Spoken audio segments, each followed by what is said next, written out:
एक proven trading strategy, एक sound risk और मनी मैनेजमेंट सिस्टम, ये सब इंपॉर्टेंट है। पर साइकोलॉजी वो है जो इन सबको एक साथ जोड़ता है। और सही माइंडसेट के बिना ट्रेडिंग डिफिकल्ट, कंफ्यूजिंग और चैलेंजिंग हो जाती है। तो चलिए देखते हैं ऐसे 10 विनिंग माइंडसेट जो एक सक्सेसफुल ट्रेडर को एवरेज ट्रेडर से अलग करता है। Mindset number 1, do trading with your set of rules, not with your impulsive. Impulsive trading एक कॉमन साइकोलॉजिकल मिस्टेक है जिससे सभी ट्रेडर्स स्ट्रगल करते हैं और ज्यादातर बार वो इम्पल्सिव ट्रेड्स लूजिंग ट्रेड्स हो जाते हैं। हालांकि ये आश्चर्य की बात नहीं है, क्योंकि आप समझते ही हैं कि एक इम्पल्सिव डिसीजन बिना किसी प्लान के होता है। प्लान ना होना शायद सबसे बड़ा फैक्टर है जो इम्पल्सिव ट्रेडिंग की ओर ले जाता है। तो इसका सॉल्यूशन है, plan your trade so you can trade your plan.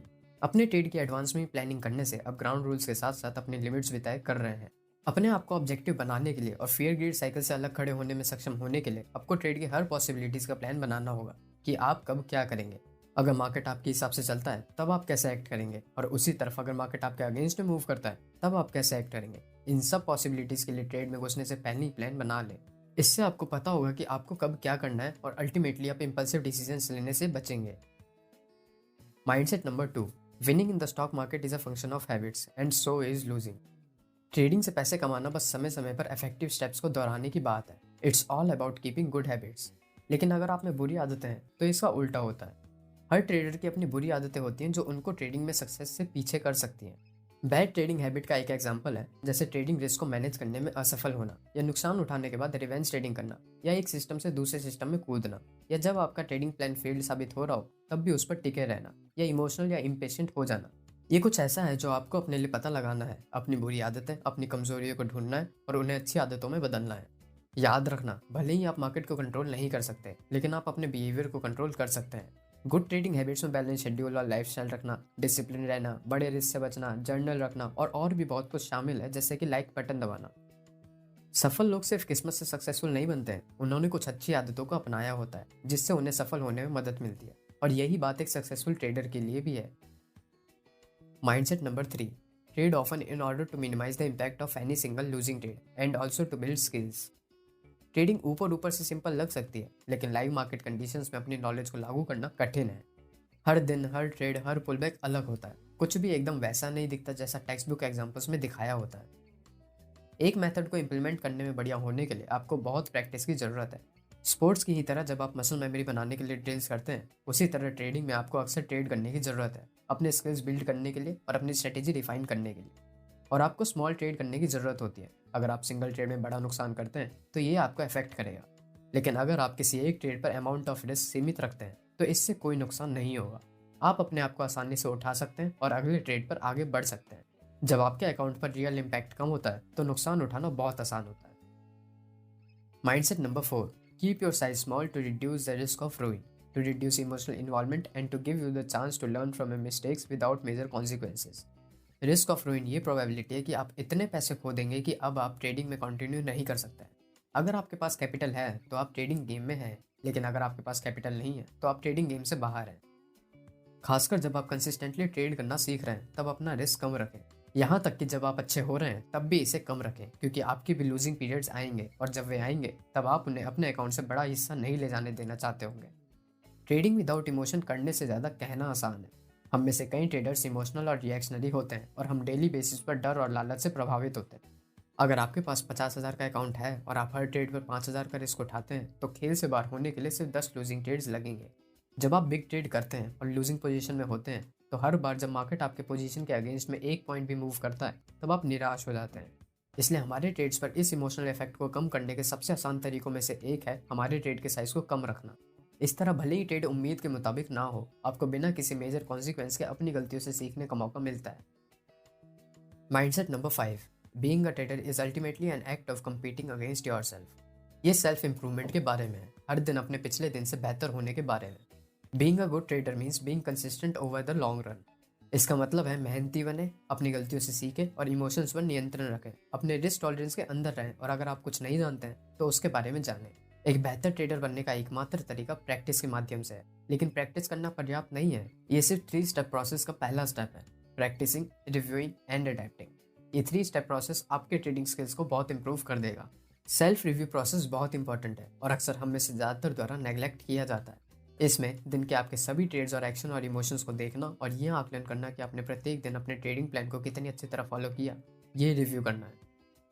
अगर आप बहुत से ऐसे ट्रेड्स लेते हैं जो आपके ट्रेडिंग प्लान का हिस्सा नहीं थे, तो ये एक समस्या है। अगर आपने दिन के चार्ट को देखा और ऐसे ट्रेड्स देखे जो आपको लेने चाहिए थे लेकिन नहीं लिए, तो ये भी एक समस्या है। अपने अंदर और अपने स्ट्रेटेजी के अंदर एरिया ऑफ इंप्रूवमेंट्स की तलाश करें। Mindset number 6, if when you lose on a trade you learn from your mistakes and it motivates you to work even harder, you are on the right track. अपने motivation को बनाए रखना कठिन हो सकता है, खासकर जब आप खराब ट्रेडिंग पीरियड से गुजर रहे हो, या आपको लगता हो कि आप उतनी तेजी से आगे नहीं बढ़ रहे हैं जितनी तेजी से आप चाहते हैं, या जब आपके पास एक स्मॉल अकाउंट हो, या चाहे आप जो भी कर लो वो ऐसा लगता है कि जैसे वो सभी एफर्ट्स के लायक नहीं है। हमें ट्रेडिंग करते समय अपनी गलतियों और सीखे गए सबक को हमेशा अपने स्क्रीन के सामने रखना चाहिए, क्योंकि एज ए ट्रेडर्स हम हर बार वही गलतियां करते हैं। हर दिन अपनी आंखों के सामने की गई गलतियों की एक लिस्ट होने से पॉजिटिव हैबिट्स को ताकत मिलती है, और ये चीज़ पक्का करती है कि आप उन गलतियों को दोहराने से बचेंगे। Mindset number 7, trading opportunities are endless, there is always another one coming. किसी सिंगल ट्रेड से अटैच्ड ना हो, चाहे आपने उस पर कितनी ही रिसर्च क्यों ना की हो, या उस ट्रेड में घुसने से पहले आपने कितना ही बढ़िया ट्रेडिंग प्लान क्यों ना बनाया हो, आपको उसमें इमोशनली इन्वॉल्व नहीं होना है।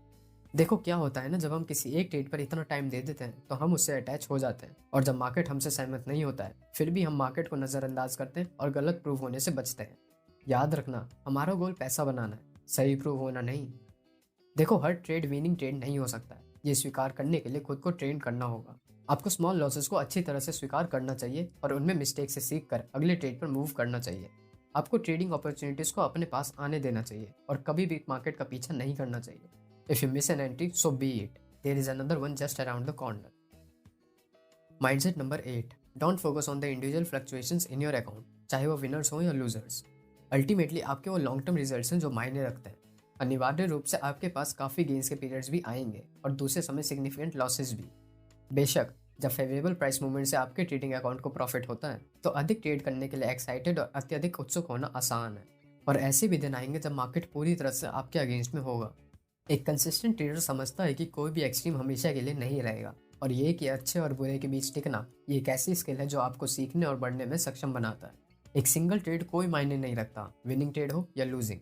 इसलिए पक्का करें कि आप एक ट्रेड में बहुत ज़्यादा पैसों को रिस्क में डालकर या उसमें जीतने के लिए बेताब महसूस करके किसी एक ट्रेड को ज़्यादा बड़ा मामला नहीं बनाते हैं।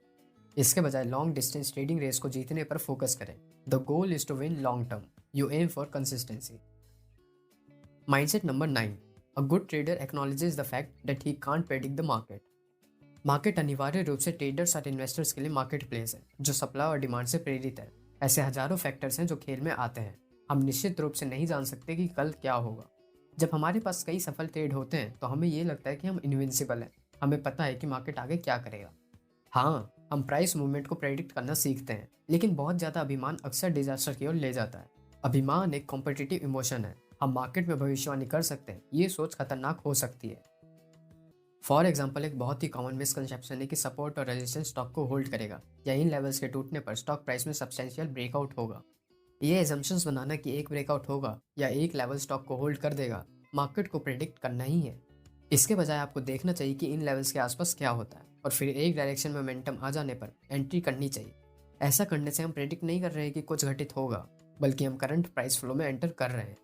ये इमोशन से मार्केट को देखने के बजाय ट्रेडिंग को as a matter of fact बनाता है। याद रखना, आपको मार्केट को प्रेडिक्ट नहीं करना है, बल्कि रिएक्ट करना है। Mindset number 10, make your own system to help you get long term consistency. Take what is useful, discard what isn't and add what is unique to you. Trading को continuing education के रूप में सोचें। आपको हर दिन सीखने पर फोकस करने की आवश्यकता है। ये याद रखना इंपॉर्टेंट है कि मार्केट को समझना एक ऑनगोइंग प्रोसेस है। ग्रोथ माइंडसेट का होना सफल होने की कुंजी है। जब ट्रेडिंग की बात आती है तो अक्सर हम दूसरों के ओपिनियन से अपने विचार विकसित करते हैं।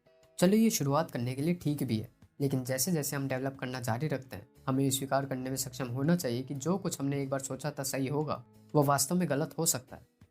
हमेशा अपने अंदर गलतियों को ढूंढने की नज़र रखना इंपॉर्टेंट है, और जो आपके लिए सही है उसे लागू करें, और जो आपके अपने स्टाइल से मैच नहीं खाती है उन टूल्स या इन्फॉर्मेशन को त्याग दें। इस तरह आपको अपना स्टाइल ढूंढना होगा। तो कैसी लगी आपको ये वीडियो, हमें कमेंट करके ज़रूर बताएं। और अगर आपको ये वीडियो पसंद आई हो तो इसे लाइक करें और शेयर करें, और ऐसी ही इन्वेस्टिंग, ट्रेडिंग, पर्सनल फाइनेंस और मनी मैनेजमेंट रिलेटेड वीडियोस देखने के लिए हमारे चैनल को सब्सक्राइब करें। देखने के लिए धन्यवाद।